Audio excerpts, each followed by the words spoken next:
আচ্ছা, তাহলে আমরা যেটা দেখলাম এই উচ্চতায় এই গভীরতায় অভিকর্ষ ত্বরণ এগুলো আমরা দেখে নিয়েছি। তাহলে আমাদের যত বেশি হাইটে উঠতে থাকবে তত কমবে। আর একই হাইট আর একই গভীরতায় হলে কোথায় বেশি কমবে? এই হাইটে উঠেছো আর এই গভীরতায় নেমেছো, কোথায় বেশি কমবে? এই হাইটে বেশি কমবে, এই হাইটে বেশি কমবে। আচ্ছা, এইবার তাহলে আমরা দুটো জিনিস দেখলাম, উচ্চতার সাথে গভীরতার সাথে। আচ্ছা, এখান থেকে দেখো একটা জিনিস আমরা দেখতে পাচ্ছি, capital G capital A, capital G capital A সমান কি লিখতে পারো? এটা গুণ করে দাও কোনাকুনি। ক্যাপিটাল জি জি আসবে, স্মল জি আসবে, স্মল জি আর ক্যাপিটাল আসবে। এইটা আমরা আগের সময় ইউজ করব। যেখানে ক্যাপিটাল জি ক্যাপিটাল এ দেখবো সেখানে স্মল জি আসবে লিখতে, এখানে দেখো। আচ্ছা, উচ্চতার সাথে গভীরতার সাথে হয়েছে আরেকটা জিনিসের উপর অভিকর্ষ ত্বরণ নির্ভর করে, সেটা হচ্ছে পৃথিবীর আহ্নিক গতি। পৃথিবীর আহ্নিক গতি, পৃথিবীর আহ্নিক গতির জন্য পৃথিবী কিরকম ভাবে ঘুরছে বলো দেখি? নিজের অক্ষে চাঁদে ঘুরছে। কতক্ষণ টাইম নেয় একবার ঘুরতে? 24 ঘন্টা। 24 ঘন্টা। তাহলে টাইম পিরিয়ড T সমান 24 ঘন্টা। কোন হ্যাঁ 23 ঘন্টা 46 মিনিট 46 মিনিট 48 মিনিট। তো 2π/T এটাই হবে ওমেগা। ব্যাস। তাহলে আমাদের দেখো নিরক্ষরেখার উপর, নিরক্ষরেখা কোথায় আছে?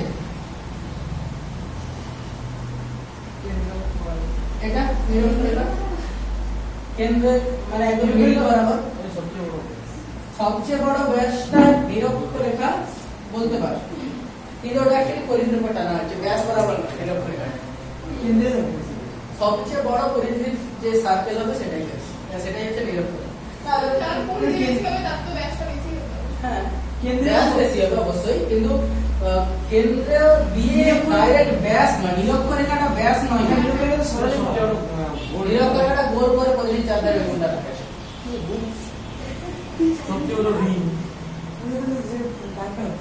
হ্যাঁ, আরে বইয়ের যখন আমরা ম্যাপ দেখি দেখো আমাদের এখানে কি আছে? আমেরিকা, উত্তর আমেরিকা, দক্ষিণ আমেরিকা, ইউরোপ,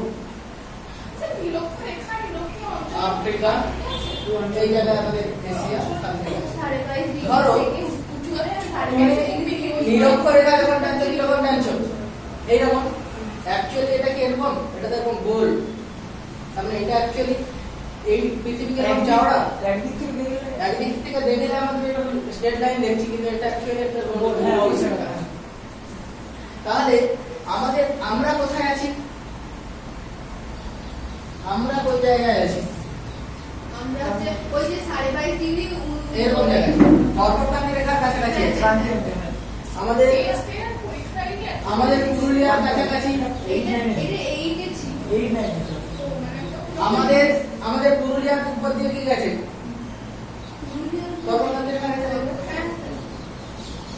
পশ্চিমবঙ্গের মধ্যে যাইনি, যাই হোক। তাহলে আমাদের যে কোনো জায়গায় আমরা যদি এরকম থিটা অক্ষাংশে, থিটা অক্ষাংশ, অক্ষাংশ মানে কি? পৃথিবীর কেন্দ্র থেকে যে অ্যাঙ্গেলটা করি, থিটা অক্ষাংশে আমরা আছি, কেউ একটা আছে, তাকে পৃথিবী কত বল দিয়ে টানবে? হ্যাঁ, মানে পৃথিবী নিজের কেন্দ্র দিয়ে কত বল দিয়ে টানবে? মানে ওই থিটা অক্ষাংশ করে যে অবস্থানটা হচ্ছে, দেখো এখানে যে আছে এরকম কেউ একজন আছে, তাকে পৃথিবী কোন দিকে টানছে? কেন্দ্রের দিকে টানছে। এর ভর যদি স্মল এম হয়, পৃথিবী কত বল দিয়ে টানছে? Small m g. এবার দেখো পৃথিবী ঘুরছে এদিকে ওমেগা কৌণিক বেগে, তাহলে এটা অপকেন্দ্র বল থাকবে। অপকেন্দ্র বল কত হয়?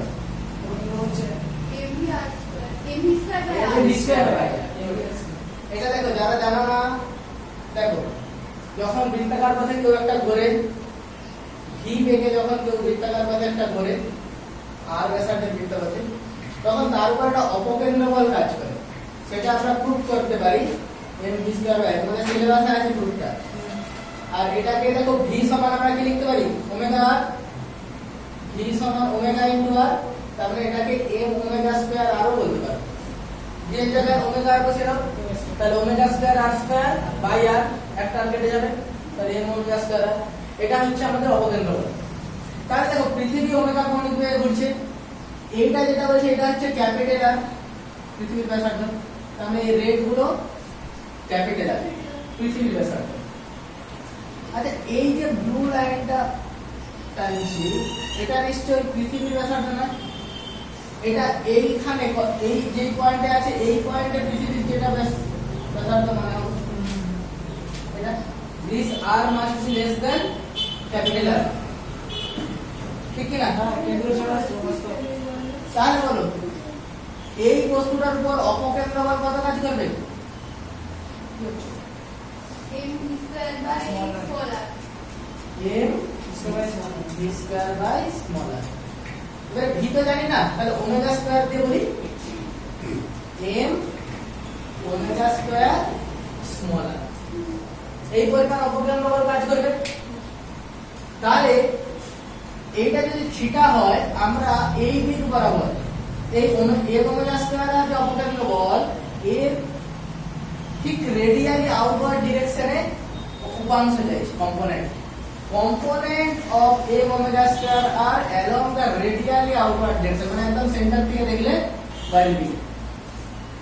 দেখো এই অ্যাঙ্গেলটা যে থিটা হয়, এটাও থিটা হবে, তাহলে এই অংশটা হলো ভেক্টর পড়িয়েছি আমি cos থিটা, মানে কি m omega square r cos theta, তাহলে এটা হচ্ছে m omega square r cos theta, থিটার কাছে একটা cos থিটা হয়। তাহলে ওই যে ব্যক্তিটা ছিল ওর উপর নেট ফোর্স কত কাজ করছে, নিচে দিকে কি কাজ করছে, mg minus m omega square r cos theta. Net ফোর্সটা দেখো, নেট ফোর্সটা কত হচ্ছে, mg মাইনাস নিচে দিকে mg, উপরের দিকে m ওমেগা স্কয়ার আর, তাহলে net force mg minus m omega square. তাহলে এর উপর যে নেট ফোর্স কাজ করছে mg minus m omega square r cos theta. এবার দেখো স্মল আর আর ক্যাপিটাল আর এর মধ্যে একটা রিলেশন আছে, কি রকম? দেখো এই অ্যাঙ্গেলে থিটা হয়, কোন থিটা, এই অ্যাঙ্গেলে থিটা, তাহলে ক্যাপিটাল আর cos থিটা, এটাই হচ্ছে। যারা বুঝতে পারছো না তারা cos থিটা লেখো, cos থিটা সমান কি, ভূমি বাই অভিভুজ, ভূমি কোণটা আর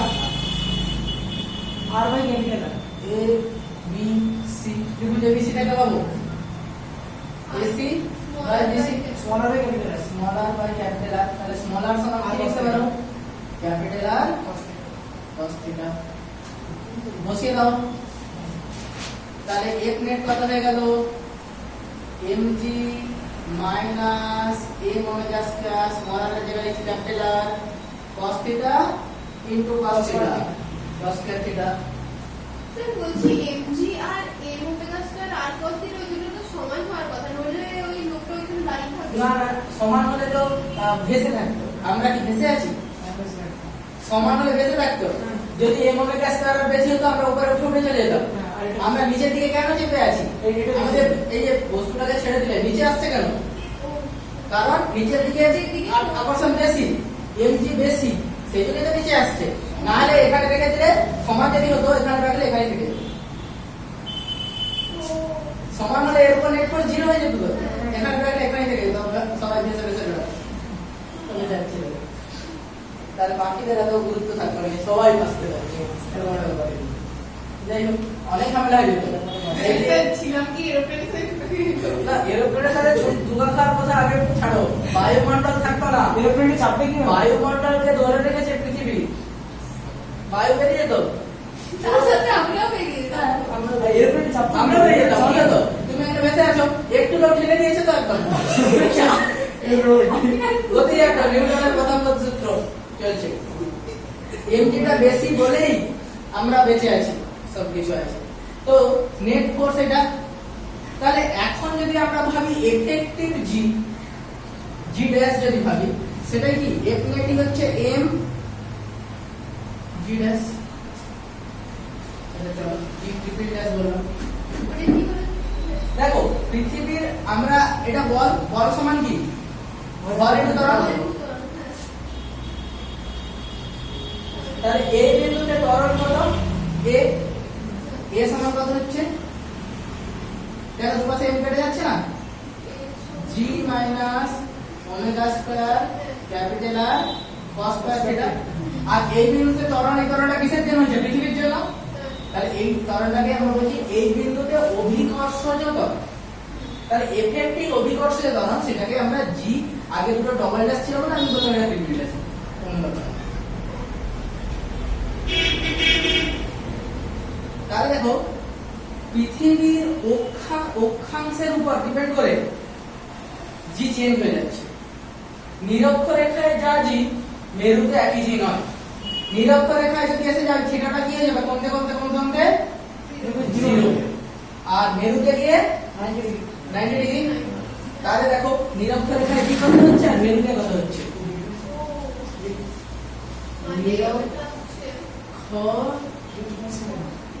রেখায় থিটা সমান 0 ডিগ্রি।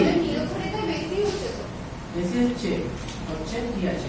বলো cos 0 ভ্যালু cos 0 1, হ্যাঁ cos 0 ভ্যালু 1।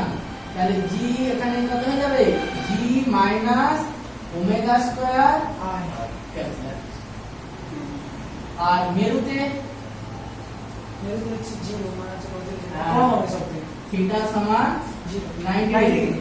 cosine তাহলে g কত হয়ে যাচ্ছে? g minus omega square r cos 90 0 সমান। जी তাহলে এখানে কম হচ্ছে, নিরক্ষরেখায় অভিকর্ষ ত্বরণ কম, ওই জন্য দেখো নিরক্ষরেখাটা খুলে গেছে।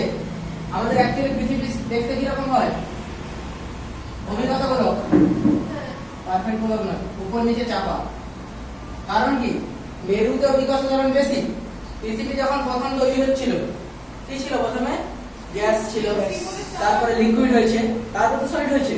তাহলে যখন লিকুইড, গ্যাস এগুলো ছিল, তখন কি নিরক্ষরেখা বরাবর চাপটা কম ছিল, ওখানে আকর্ষণ বল কম, খুলে গেছে। আর মেরু বরাবর আকর্ষণ বল বেশি, মেরু বরাবর জি বেশি, ওই জন্য চেপে নামিয়ে দিয়েছে। পৃথিবীর চাপটা হয়ে গেছে আর গ্যাসটা খুলে গেছে, পৃথিবী এরকম হয়ে গেছে।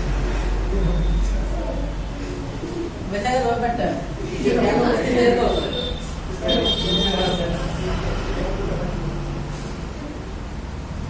পৃথিবী এরকম আপনাদের হাসছে তোমরা, পৃথিবী যেমন আছে আমাদের তেমনই। আমাদের পৃথিবী আমাদের।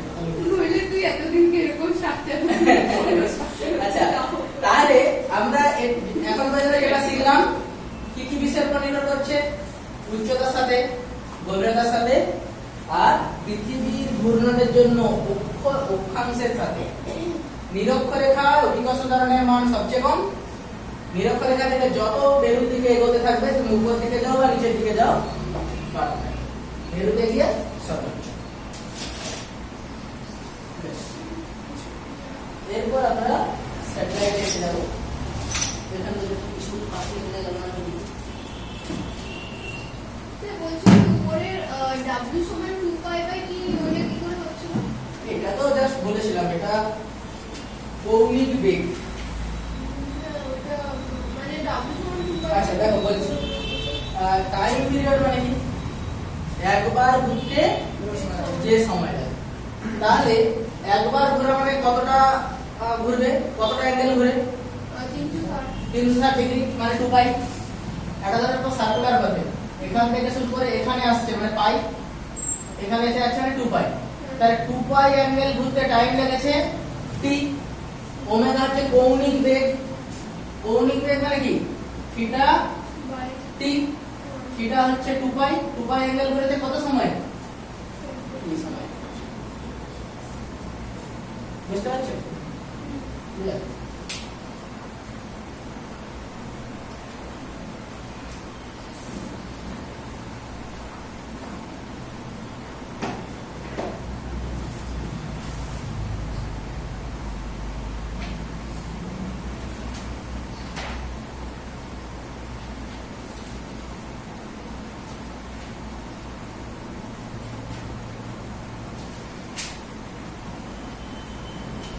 এইবার কিন্তু আমরা গ্রহ উপগ্রহ কিভাবে ঘুরছে এই সবে চলে যাব, যে পৃথিবী কেন ঘুরছে, কিভাবে ঘুরছে, বা অন্যান্য গ্রহ কিভাবে ঘুরছে, কেপলারের সূত্রে চলে যাব, কেপলার থিওরি।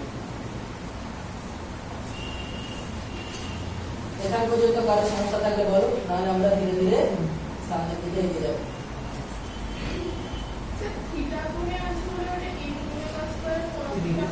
হ্যাঁ দেখো, এই ওমেগা স্কয়ার আর এর এদিকে রূপান্তর কত হবে?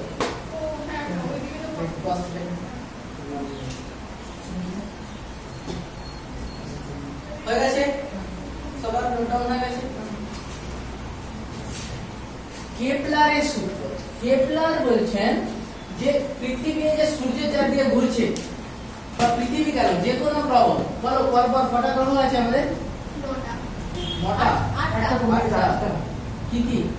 ওই তো বুধ, শুক্র, পৃথিবী, মঙ্গল, বৃহস্পতি, শনি, ইউরেনাস, ইউরেনাস, নেপচুন, প্লুটো নেই, প্লুটো বাদ, প্লুটোকে বাদ দিয়ে দেওয়া হয়েছে। আর পৃথিবীর একটা উপগ্রহের নাম বলো। চাঁদ, একটাই উপগ্রহ আছে না, অ্যাকচুয়ালি আমাদের মানে প্রাকৃতিক উপগ্রহ একটাই আছে, আর্টিফিশিয়াল স্যাটেলাইট, কৃত্রিম উপগ্রহ অনেক এখন তো বহু। আমাদের কৃত্রিম উপগ্রহ এখন তো বহু, ভারতের ইসরো তো প্রচুর ছাড়ছে, একসাথে 100 কোটিটা প্রচুর ছাড়তে পারে। প্রথম কোনটা ছেড়েছিল? আর্যভট্ট। আর রাশিয়া ছেড়েছিল রাশিয়া, ওই ভ্যাকসিনটা ওই নামেই হলো, রাশিয়া যে ভ্যাকসিনটা তৈরি করলো ওই নামে স্পুটনিক। স্পুটনিক হ্যাঁ, না রাশিয়া স্পেসে গিয়েছিল। প্রথমে যখন সোভিয়েত ইউনিয়ন ছিল এখন নাসা অনেক এগিয়ে গেছে, আমাদের ইসরো কম না। যাই হোক, তো আমাদের এই যে বিভিন্ন গ্রহ উপগ্রহ সূর্যের চারদিকে ঘুরছে, এতে কেপলার বলে একজন সায়েন্টিস্ট ছিলেন।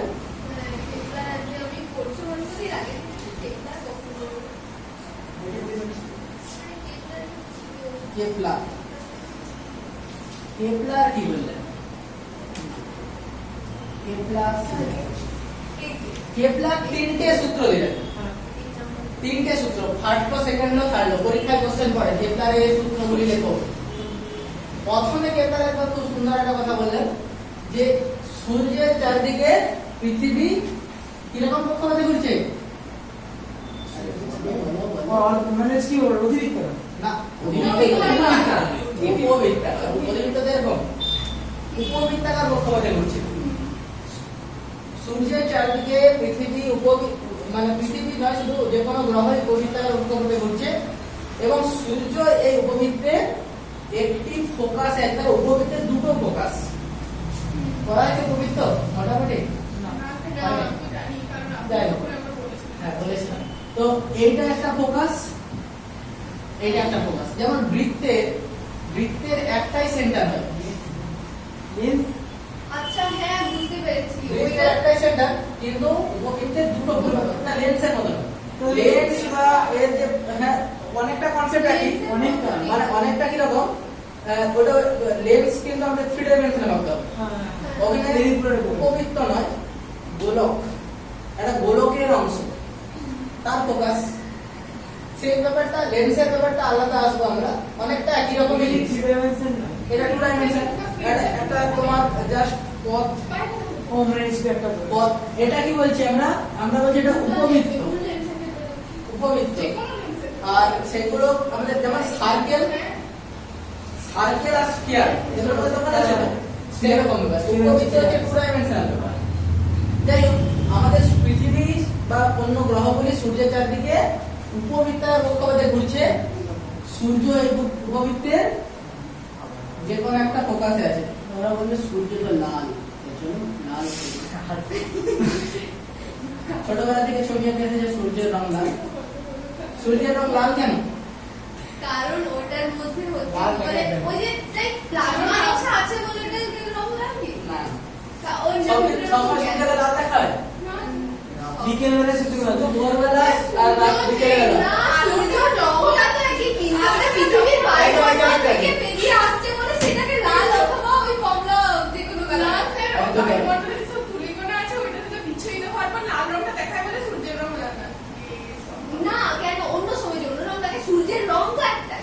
সূর্যের কোনো আগুনের রশ্মি সূর্য আচ্ছা ঠিক আছে সবাই বলেছে অনেক কিছু দেখো সূর্য অ্যাকচুয়ালি সাদা আলো বিকিরণ করছে ওর মধ্যে সব রঙই আছে ফলে সূর্যের পার্টিকুলার কোনো রং নেই সব রঙই আছে বেগুনি নীল আকাশি সবুজ হলুদ কমলা লাল সবগুলোই আছে তাহলে সূর্যকে আমরা লাল দেখি কেন আমরা যখন লাইট পড়বো তোমরা মাধ্যমিকে কিছুটা পড়েছো সেখান থেকে স্ক্যাটারিং বলে একটা পড়েছো স্ক্যাটারিং বিচ্ছুরণ রেলে স্ক্যাটারিং ফর্মুলা একটা আছে যে scattering intensity vary 1 by lambda square 4 লাল আলো তরঙ্গদৈর্ঘ্য সবচেয়ে বেশি তাহলে লাল আলো বিচ্ছুরণ সবচেয়ে কম তাহলে দেখো সূর্য যখন আমাদের তো পৃথিবী সূর্য যখন এই রকম জায়গায় আছে আর এই রকম জায়গায় আছে উঠছে বা ডুবছে তখন কি সূর্য থেকে লাইটটাকে আসতে হচ্ছে এরকম এবার ধরো অন্যান্য যে কালারগুলোর স্ক্যাটারিং বেশি ল্যাম্বডা কম তাহলে সেগুলো এধার ওধার ছড়িয়ে চলে যাচ্ছে আর লালটাই অনেক দূর পর্যন্ত ট্রাভেল করে আমাদের চোখে এসে পৌঁছাতে পারছে হ্যাঁ একদম ওই জন্যই বিপদ সংকেত বোঝাতে আমরা রেড সিগন্যাল ইউজ করি কারণ এর স্ক্যাটারিং সবচেয়ে কম আর এই সেম প্রিন্সিপালে আকাশের রং নীল কেন হ্যাঁ ওটা দিবেন কারণ আমাদের চোখ নীল আলো তাহলে তাহলে দেখো আমাদের এটা যদি বেগুনি হতো ভায়োলেট কালারের জন্য স্ক্যাটারিং সবচেয়ে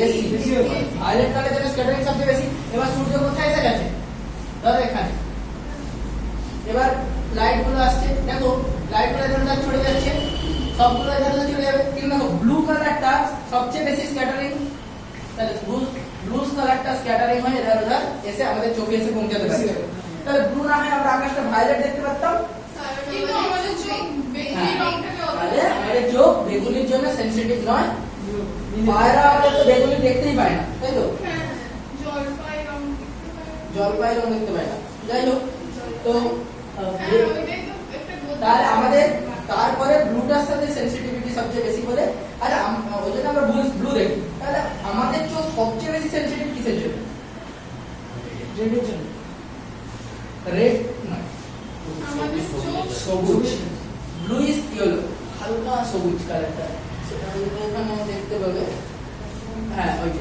এই কালার বাসন্তী এই কালারটা দেখবে আমাদের চোখে সবচেয়ে ভালো লাগে আর লালটা আমাদের চোখে কটকটে লাগে দেখবে লালটার দিকে তাকিয়ে বেশিক্ষণ থাকা যায় না তাহলে যাই হোক আমাদের এগুলো ব্যাপার না আলোচনার বিষয় এখন নয় কথা বলি আমরা কেপলারের ফার্স্ট লতে ছিলাম কেপলারের ফার্স্ট ল কি বলতে সবাইকে বলতে হবে প্রথমে ঠিক বলো কি বলেছে কেপলার এই গ্রহ প্রতিটি গ্রহ উপগ্রহের কক্ষপথ সূর্যের প্রতিষ্ঠানের পরে এবং সূর্য ওই উপগ্রহে ব্যাস এত আমরা মিলে গেছি বলো আর কি বলতে রাকেশ বলি কি বলছে আর বুঝতে হবে না আমি যেটা বলছি প্রতিটি গ্রহ সূর্যকে কেন্দ্র করে একটি উপবৃত্তাকার কক্ষপথে প্রদক্ষিণ করে আর সূর্য এই উপবৃত্তে একটি ফোকাস থাকে প্রতিটি গ্রহ এক উপবৃত্তের কক্ষপথকে কেন্দ্র করে আমাদের উপবৃত্তাকার পথে অবস্থান করে। সূর্যকে প্রদক্ষিণ করে আর সূর্যের সামনে একটি ফোকাস সূর্য ওই উপবৃত্তের একটি ফোকাসে থাকে আচ্ছা অমৃতা বলো তো গ্রহগুলি গ্রহগুলি মানে উপবৃত্তাকার পথে সূর্যকে কেন্দ্র করে প্রদক্ষিণ করছে এবং সেই উপবৃত্তাকার কক্ষপথের একটি ফোকাসে আছে তাহলে কেন্দ্র করে বলতে পারবে না না ফোকাসে আছে তো কেন্দ্র করে তাহলে সবাই মন দিয়ে শুনে আমি আবার সবাইকে বলবো আমি যেটা বলছি প্রতিটি গ্রহ উপবৃত্তাকার কক্ষপথে সূর্যকে প্রদক্ষিণ করে এবং সূর্য এই উপবৃত্তের একটি ফোকাসে থাকে চলো আমি বলছি প্রতিটি গ্রহ উপবৃত্তাকার কক্ষপথে সূর্যকে প্রদক্ষিণ করে ঘুরে সূর্য ওই উপবৃত্তাকার কক্ষপথে ফোকাস করে। চলো জিরাম বলো প্রতিটি গ্রহ একটি নির্দিষ্ট উপবৃত্তাকার কক্ষপথে সূর্যকে প্রদক্ষিণ করে এবং সূর্য ওই উপবৃত্তাকার কক্ষপথের একটি ফোকাসে অবস্থান রাকেশ বলো প্রতিটি গ্রহ একটি উপবৃত্তাকার কক্ষপথে সূর্যকে আবর্তন করে মানে প্রদক্ষিণ করে এবং এই উপবৃত্তাকার কক্ষপথে সূর্য হচ্ছে একটি ফোকাস সূর্য ফোকাসে থাকে এবার জিম বলো প্রতিটি উপগ্রহ উপবৃত্তাকার পথে সূর্যকে প্রদক্ষিণ করে এবং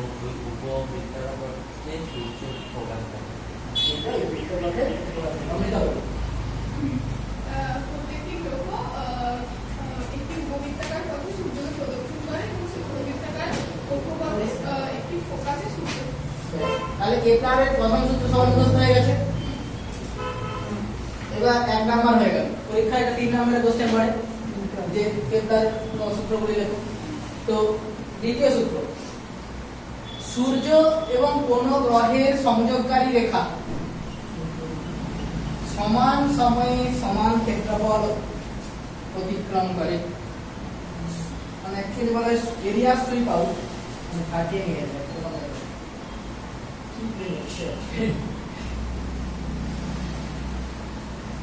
এটা কোন গ্রহ আর সূর্য, সূর্য আর গ্রহের সংযোগকারী রেখা।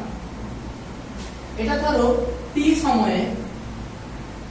সময় পরে এটা এখানে এসেছে, আবার ধরো এইখানে ছিল, টি সময় পরে এইখানে এসেছে। তাহলে এখানে এরিয়া কোনটা? এটা। এখানে এরিয়া কোনটা? এটা। যেহেতু টিটা সেম, তাহলে আমাদের দুটো এরিয়াই সেম হবে। এটা যে আমরা A1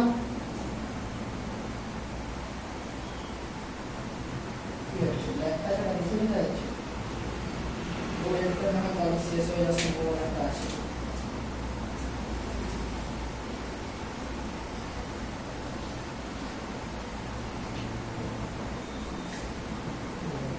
তো এটা A1, এটা A2।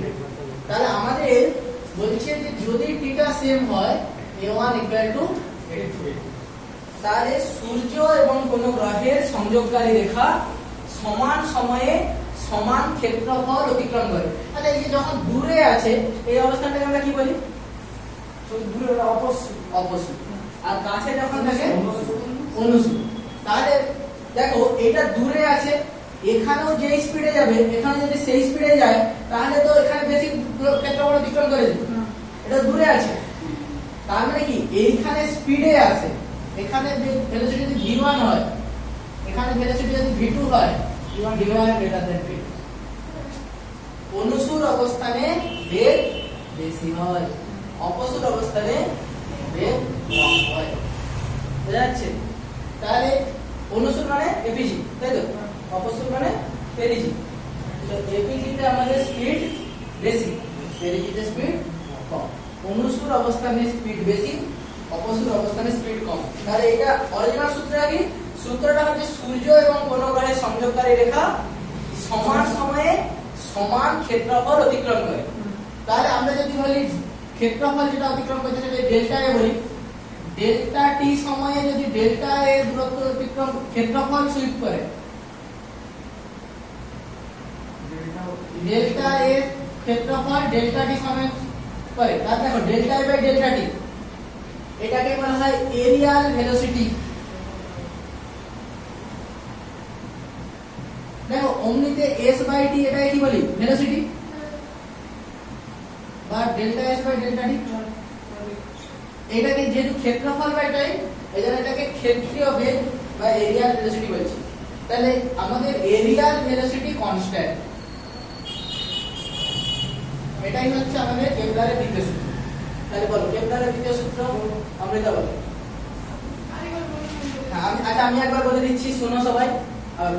সূর্য এবং কোন গ্রহের সংযোগকারী সরলরেখা সমান সময়ের অবকাশে সমান ক্ষেত্রফল অতিক্রম করে।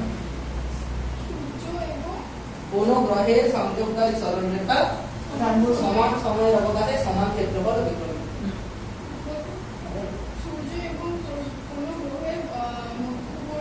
সংযোগকারী রেখা সমান সময়ের অবকাশে সমান সূর্য যে কোনো গ্রহের সংযোগ রেখা সমান সময়ের অবকাশে সমান ক্ষেত্রফল নেই, মানে দূরত্ব অতিক্রম, সমান ক্ষেত্রফল অতিক্রম করে। সূর্য এবং কোন একটি গ্রহের সংযোগকারী রেখা সমান সময়ে সমান ক্ষেত্রফল অতিক্রম করে। দ্বীপ বলো। ক্ষেত্রফল আবার বলো। সূর্য এবং কোন গ্রহের সংযোগকারী সরলরেখা সমান সময়ের অবকাশে সমান ক্ষেত্রফল এবং কোণ দ্বারা আছে। ঠিক আছে, যেরকম বলো। সূর্য এবং কোনো গ্রহের সংযোগকারী সরলরেখা সমান সময়ে সমান ক্ষেত্রফল। সমান সময়ের অবকাশে সমান ক্ষেত্রফল। অমৃতা বলো। সূর্য এবং কোনো গ্রহের মধ্যবর্তী সংযোগকারী রেখা সমান সময়ের অবকাশে সমান ক্ষেত্রফল অতিক্রম করে। তো সমান ক্ষেত্রফল কিভাবে অতিক্রম এই করে? এই যে বললাম, দেখো এই যে ক্ষেত্রফলটা, এই ক্ষেত্রফলটা যা হবে, এই ক্ষেত্রফল যদি টি সময় এখান থেকে এখানে আসে আর টি সময় এখান থেকে এখানে আসে, ধরো এ পয়েন্ট থেকে বি পয়েন্টে টি সময় এসেছে আর সি পয়েন্ট থেকে ডি পয়েন্টেও টি সময় এসেছে, তাহলে এই দুটো ক্ষেত্রফল, এই যে সরলরেখাটা যে ক্ষেত্রফলটা অতিক্রম করছে, সংযোগকারী সরলরেখাটা যে ক্ষেত্রফল অতিক্রম করছে, এটা দুজনের ক্ষেত্রেই সমান হবে যদি টাইমটা আমাদের এরিয়া করেছে।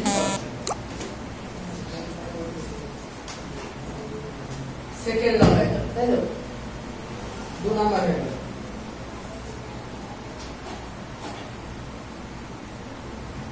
এবার 3 number, third law. Third law বলছে সূর্যের চারিদিকে কোন গ্রহের প্রদক্ষিণকালের বর্গ, মানে একবার ঘুরতে, পৃথিবীর একবার ঘুরতে কত সময় লাগে? প্রদক্ষিণকাল কত? 365 দিন। আর কি সবাই 5 ঘন্টা আছে, 365 দিন। তো আমাদের বলছে সূর্যের চারিদিকে কোন গ্রহের প্রদক্ষিণকালে বর্গ তার অর্ধ পরাক্ষের ঘনফলের সমানুপাতিক। এটা কি জিনিস? দেখো উপবৃত্ত যখন আমরা বলছি এর দুটো অক্ষ আছে, এই একটা বড় আর একটা ছোট। ছোট জিনিসকে আমরা কি বলি? উপ। সেই জন্য ছোট যে অক্ষটা এটাকে বলা হয় উপাক্ষ আর বড় অক্ষটাকে বলা হয় পরাক্ষ। এটা যদি এ, এটাকে বি বলা হয়, রেডিয়াসের মতো, মানে এই এ ইকুয়াল টু বি হয়ে গেলে এটা হয়ে যাবে circle, a equal to b হয়ে গেলে সার্কেল। তাহলে এইটাকে কি বলছি? অর্ধ পরাক্ষ। দেখো এই পুরোটা পরাক্ষ, এর অর্ধেকটা অর্ধ পরাক্ষ, মানে অ্যাকচুয়ালি পুরো ডিসটেন্সটাকে 2b।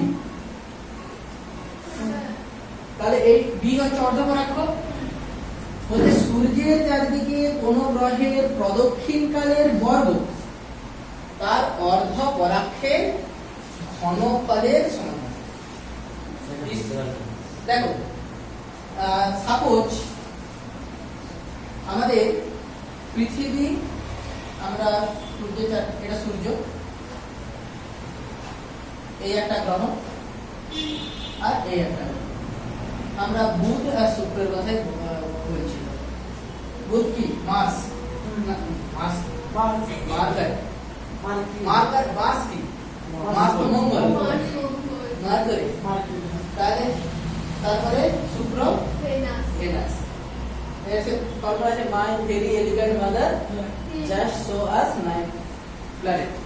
प्लैनेट ता जब प्लैनेट শুরু করি, যাই হোক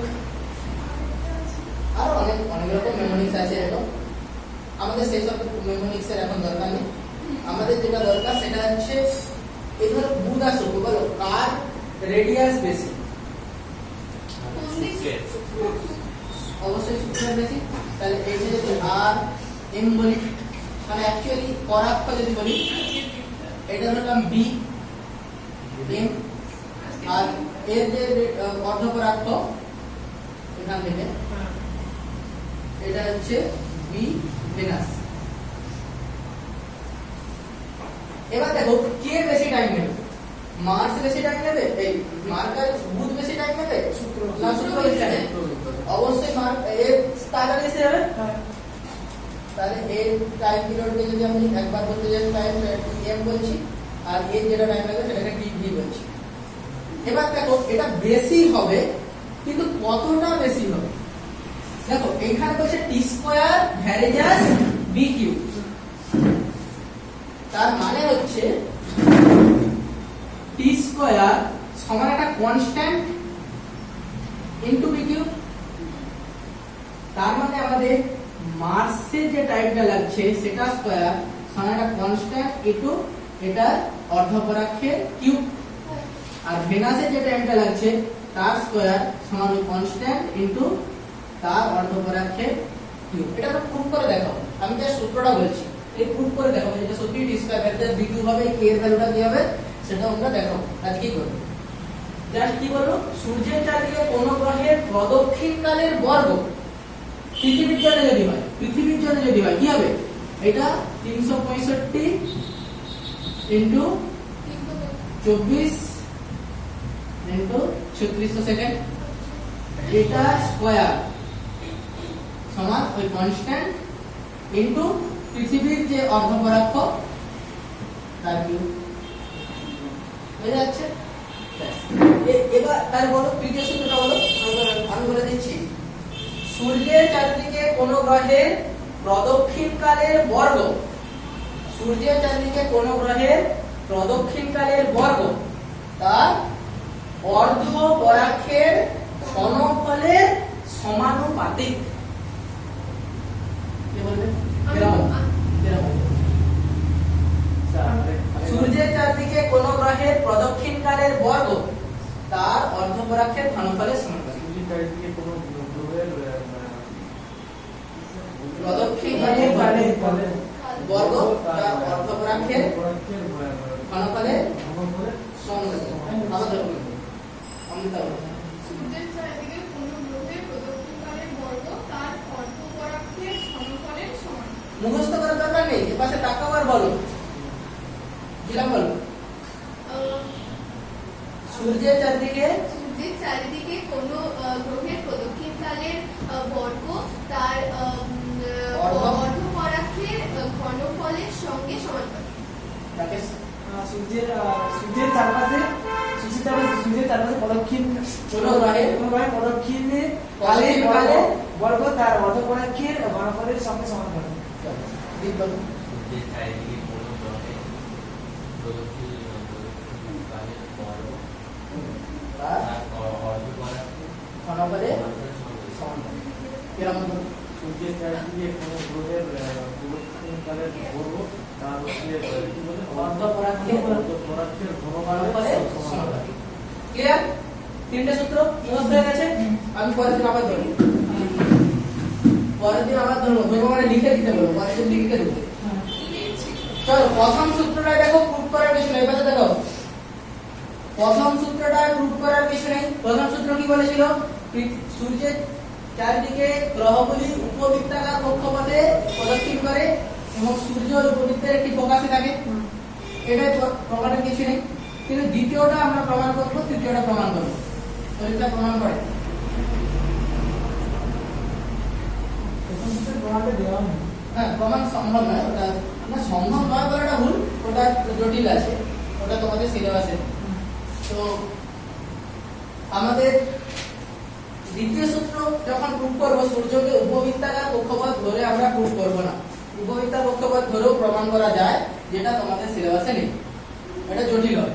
আমরা সূর্যকে বৃত্তাকার কক্ষপথে প্রদক্ষিণ করে ধরে নেব।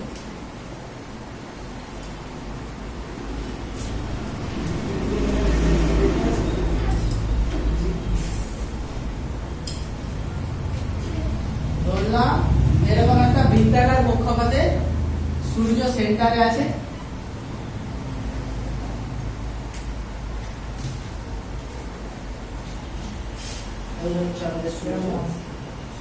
সূর্য সেন্টারে আছে আর আমাদের ঘুরছে। তার দ্বিতীয় সূত্র কি ছিল, সূর্য এবং কোন গ্রহের সরলরেখা সমান সময়ে ব্যবধানে সমান ক্ষেত্রফল অতিক্রম করে। এটা আমাদের দেখাতে হবে, মানে আমাদের যেটা বলতে চাই, আমাদের যেটা দেখাতে হবে যে এরিয়ার ভেলোসিটি কনস্ট্যান্ট, dA dt সমান কনস্ট্যান্ট, এটা আমাদের দেখাতে হবে।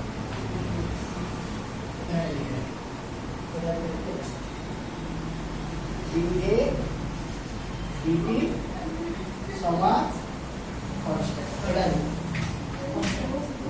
তাহলে দেখো প্রুফ করবো কি করে। তাহলে আমাদের এখানে দেখো কৌণিক ভরবেগটা সবসময় ধ্রুবক থাকে, কৌণিক ভরবেগ কোনো বস্তু বৃত্তাকার পথে ঘুরছে, বাইরে থেকে বল প্রযুক্ত হয়নি, কৌণিক ভরবেগের সঙ্গে অনুসৃত বলছে, বাইরে থেকে টর্ক প্রযুক্ত না হলে কৌণিক ভরবেগ সংরক্ষিত করে। তাহলে আমাদের L mvr সমান কনস্ট্যান্ট, এটা আমরা জানি, এইগুলো এটা অ্যাপ্লাই করব। যাই হোক, এবার দেখো আমরা ধরে নিচ্ছি এখানে একটা এরিয়া, এল এল হচ্ছে কৌণিক ভরবেগ, অ্যাঙ্গুলার মোমেন্টাম,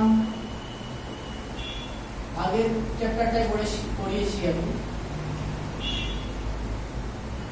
দেখো অ্যাকচুয়ালি অ্যাঙ্গুলার মোমেন্টাম মানে কি, angular mass into angular velocity. Angular mass কত ছিল, momentum inertia a mass square, আর অ্যাঙ্গুলার ভেলোসিটি কি ছিল, ওমেগা। তাহলে ওমেগা সমান কি বলতে পারি, v বাই r। তাহলে কৌণিক ভরবেগ কত, i ওমেগা, i কত a mass square omega v by r। তাহলে l সমান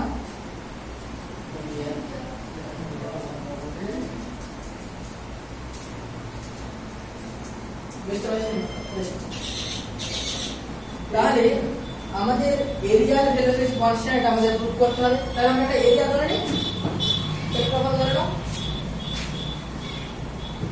বলো ক্ষেত্রফল কত হবে, ধরলাম এখানে একটা থিটা অ্যাঙ্গেল করেছে, ডেল্টা টি সময়ে এখান থেকে এখানে গেছে, এর রেডিয়াস ধরে নিলাম আর আচ্ছা এটা ডেল্টা থিটা দেখো, ডেল্টা থিটা ক্ষুদ্র একটা থিটা। তাহলে ক্ষুদ্র যদি এটা হয় তাহলে আমরা এটাকে প্রায় একটা স্ট্রেট লাইন ভাবতে পারি। দেখো এটা একটা বড় জিনিস, এখান থেকে এখানে যাচ্ছি, তাহলে এটা স্ট্রেট লাইন হয়, এটা দেখো একটা কার্ভ লাইন আসছে। কিন্তু এইগুলো তো যদি খুব ছোট হয়ে যায় তাহলে দেখো এটা আর কার্ভ লাইনের মধ্যে তফাৎ আছে, এটা স্ট্রেট লাইন হয়ে যাচ্ছে। মানে এটা যদি ডেল্টা যেটা ক্ষুদ্র তাহলে এটা আমাদের স্ট্রেট লাইন হতে পারে। তো ওই স্ট্রেট লাইনটা কত হবে, চাপ থিটা সমান চাপ বাই ব্যাসার্ধ, থিটা সমান চাপ বাই ব্যাসার্ধ, তার ডেল্টা থিটা সমান delta t by r. Delta t নয়, এটা ডেল্টা টি সময় সময় দিয়ে দিতে হবে। তাহলে এটাকে আমরা বলি না ডেল্টা এক্স বলে দিই, চাপ বাই ব্যাসার্ধ। তাই ডেল্টা এক্স সমান কি লিখতে পারবো, আর ডেল্টা থিটা। তাই ক্ষেত্রফল কি জানো, হাফ এম, এই ক্ষেত্রফল হাফ ইনটু ভূমি ইনটু উচ্চতা, এটা ত্রিভুজ তো, এটা একটা ত্রিভুজ, নাম দিলাম না এ বি সি। তাহলে ডেল্টা এ যদি বলে এই ক্ষেত্রফলটা অতিক্রম করেছে, এই ক্ষেত্রফলটা অতিক্রম করেছে এই সূর্য দ্বয় সংযোগের রেখা ডেল্টা টি সময়। তাহলে বলো ডেল্টা এ সমান কি বলতে পারি, ত্রিভুজ এ বি সি এর ক্ষেত্রফল। বলো কত হবে, হাফ, ভূমি কত, উচ্চতা কত, ডেল্টা এক্স, ডেল্টা এক্স সমান আর ডেল্টা থিটা, ঠিক কি না, উপরে তো লেখা আছে।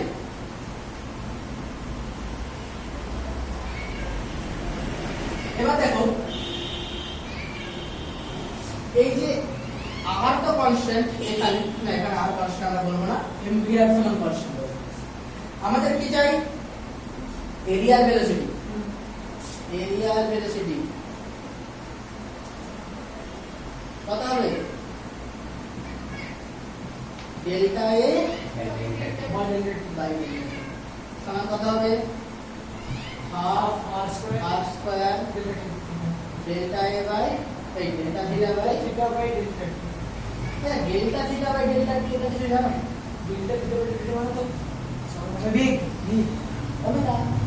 বেগ তো ওখানে, আরে বেগ মানে কি, s বাই t, কৌণিক বেগ। ও এখানে এখানে ওমেগা। হ্যাঁ এখানে ওমেগা। তার মানে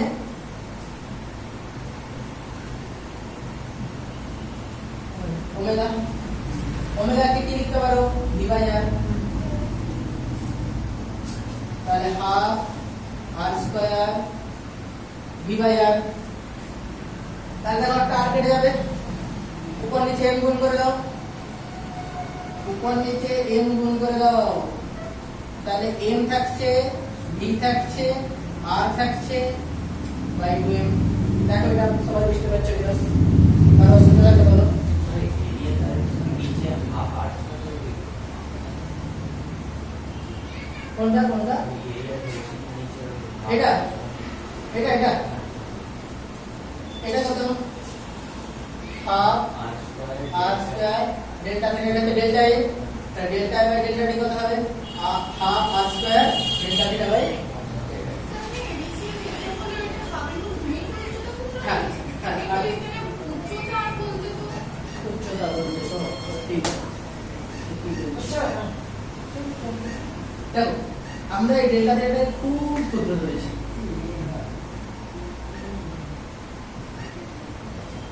এটা খুব ক্ষুদ্র, এটা ডেল্টা থিটা, তাহলে দেখো এটাই এইচ না, ডেল্টা থিটাটা খুব কাছাকাছি বলে, খুব ছোট বলে এটা এটা দেখো না, এটা এইচ, এটা সব এসে যাচ্ছে এম কি মানে নিচেটা কি হলো? আর স্কয়ার v বাই r, তারপর এটা এটা না তারপর উপর নিচে m গুণ করেছি, কেন করেছি? এটা এমপিআর আনবো বলে, এখানে সে এই আর একটা লাইন এমপিআর থেকে এল লিখে দাও, এল বাই 2m, আর এটাই হচ্ছে কনস্ট্যান্ট, কারণ এল ও কনস্ট্যান্ট, এম ও কনস্ট্যান্ট, প্রুফ হয়ে গেল না? এরিয়া ভেলোসিটি কনস্ট্যান্ট, এটা কৌণিক বেগ, দেখো থিটা কি কৌণিক সরণ, টি হচ্ছে সময়, কৌণিক সরণ বাই সময় মানে কৌণিক বেগ।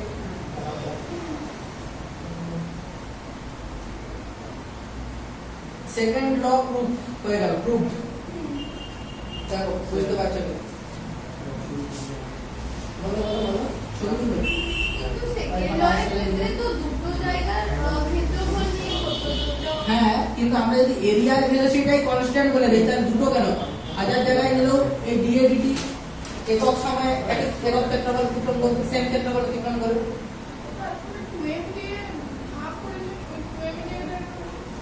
দেখো উপরে m নিচে m করেছি, তাহলে কি এমপিআর বাই টিএম, এটা তো বোঝা গেছে। এল ও কনস্ট্যান্ট, এম ও কনস্ট্যান্ট, তাহলে L by M constant. Second law proof হয়ে গেল, পরীক্ষায় পড়ে, পরীক্ষায় যদি পড়ে তাহলে হ্যাঁ কত নম্বরে কত নম্বরে তো নম্বর এইটা এই পাঁচটা করার দরকার নেই, এই পাঁচটা তো আমরা করে বোঝানোর জন্য করি, এই তো তুলে নেব না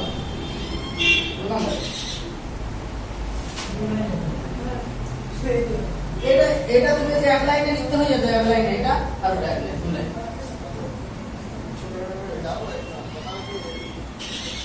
তৃতীয় সূত্র প্রমাণ করব, আসলো 1.7 চলো চলো চলো এগিয়ে চলো থার্ড লাইন দিকে। থার্ড ল কি বলেছিল? ডি স্কয়ার জেসে dq আর কিউব, হ্যাঁ ডি কিউব। তাহলে এখানে আমরা প্রমাণ বৃত্তাকার পথ ধরে করব।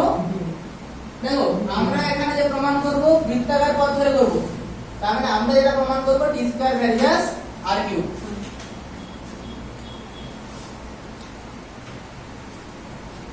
এরপর আমরা যেটা প্রমাণ করতে চলেছি ডি স্কয়ার ভ্যারিয়াস আর কিউব।